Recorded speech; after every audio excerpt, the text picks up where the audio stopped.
All right, welcome back. It's Harmless Dave over here, leaving MAGA. MAGA, make America great again. MAGA, I love MAGA. I love MEGA too. MEGA is better than MAGA. Um, so how does MAGA extricate itself from this? Just I don't know. How do they get away from this problem and enter into a ceasefire deal with Iran? Iran says the deal is close, but are they paying attention to this here?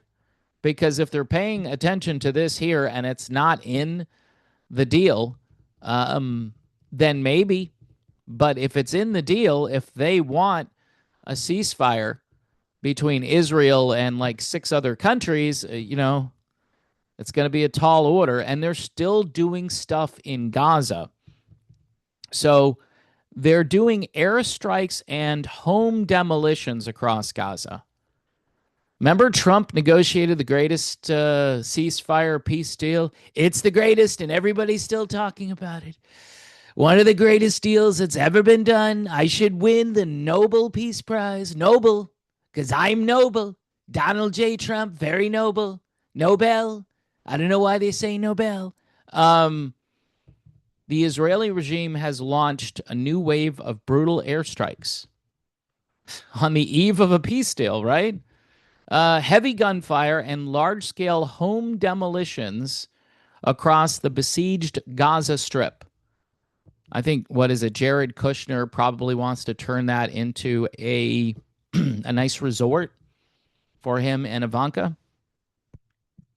They got an island, so why do they need Gaza? Well, I think it's their plan. It's their master plan to change stuff into resorts for the lifestyles of the rich and famous.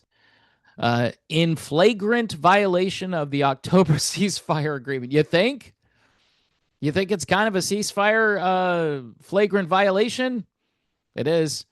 Palestinian media, citing local sources, reported on Friday that is, well, you can't trust Palestinian media. No, of course not. But you can certainly trust the U.S. mainstream media, right? Anyway, local sources reported on Friday that Israeli tanks, have you seen what this place looks like? It's starting to look like the moon a little bit. And I don't understand why they're still going over there, other than to take it over, to take all the land, to do the Mike Huckabee here and take it all if they want to. Well, apparently they're doing that. And Trump isn't saying anything. But this is reported by Iranian state media. So they know what's going on, obviously, and they're reporting it. So they did this in this neighborhood, the Al Tufa neighborhood of East Gaza City, while repeated artillery shelling pounded the area. Who's left to pound? I mean, this is really despicable what's happening. I know who's hiding out there. Is a bunch of Hamas hiding out, and they're looking for the Hamas, and they miss the Hamas and they hit civilians, because not everybody there is Hamas or Hezbollah. Israeli military vehicles also directed heavy fire toward residential zones in northern Gaza. So they're covering a lot of ground here.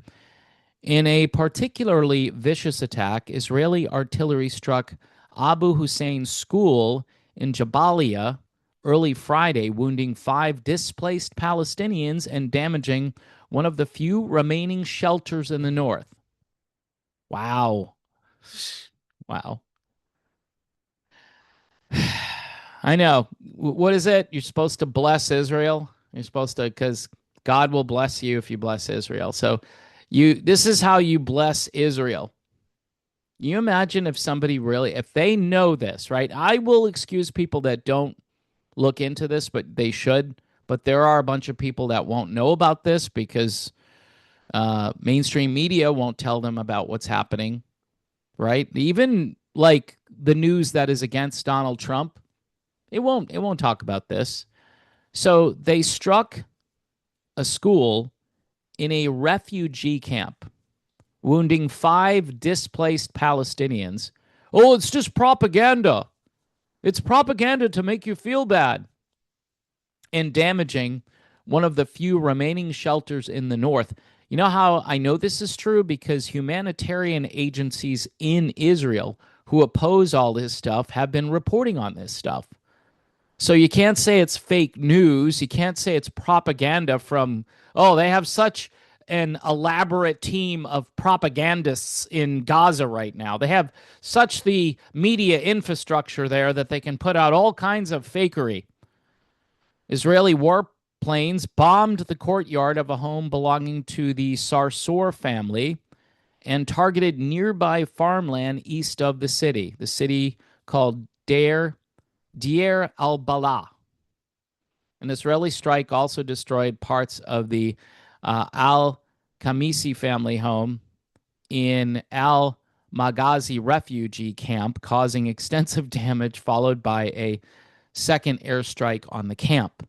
So they're just bombing. They're bombing refugee camps now. Meanwhile, occupation forces carried out widespread demolitions of Palestinian homes east of Khan Yunis in southern Gaza. So from the north to the south, all over Gaza, they're just busy, busy, busy. I wonder if this is a violation of the ceasefire. How does MAGA extricate itself from this?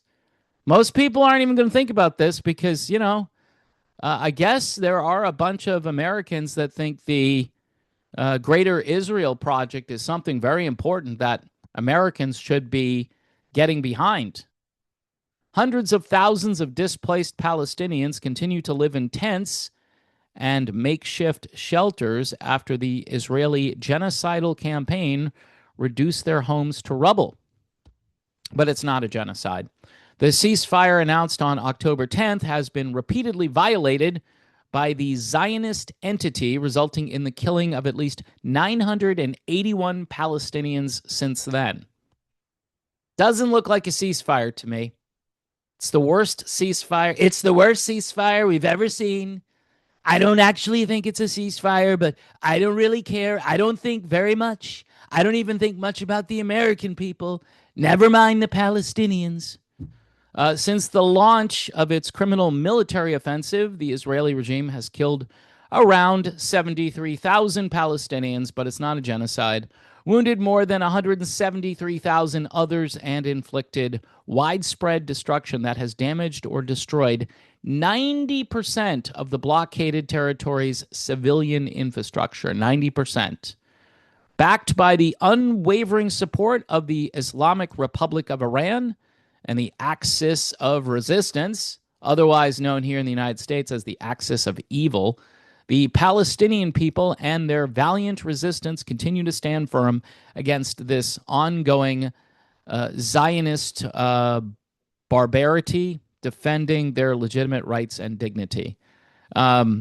This last paragraph to me seems kind of weak. Don't know how any of this is actually helping these people. I mean, you could say that you're resisting. It's an axis of resistance, but you're not able to resist this. And the magatards out there, they're just not gonna know because they're not going to be told. And even if they were told, they would come back with something like, "Well, it's Israel. They're God's chosen people. What's wrong with you? You don't understand? Haven't you read your Bible? Go read your Bible." I had one lady say, "You need to go read your Bible." Oh, okay. I thought Jesus said to love your enemies, not kill them. Pretty sure Jesus is the Messiah, unless he's not the Messiah, in which case then, you might be in Israel somewhere, living there as a citizen if you don't believe Jesus is the Messiah. See, I believe he's the Messiah, so I believe that you shouldn't kill people. You should try to love your enemies. It's not always easy to do, but I would say you could maybe err on the side of caution and not kill them. All right, just put it out there. I mean, everyone has their own way to grieve, right? My way of grieving is to say, stop it. Don't let this keep happening. But we'll see what MAGA does. MAGA is going to be full steam ahead. Hopefully, Iran is watching this and they're going to write something into the deal. Now, if they do, my guess is that Israel will not obey the deal. 100%. Almost can guarantee it that if Israel is a part of the ceasefire, they won't be holding up their end of the bargain.